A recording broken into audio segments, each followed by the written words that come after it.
Pazsik egyesületi program első téli fordulóján.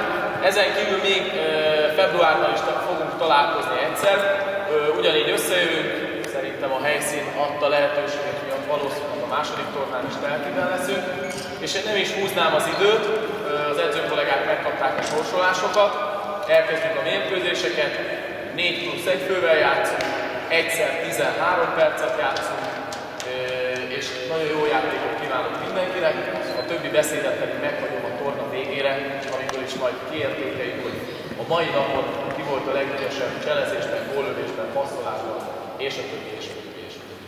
Az első mérkőzést már is Budajenő és Budakeszi fogja kezdeni.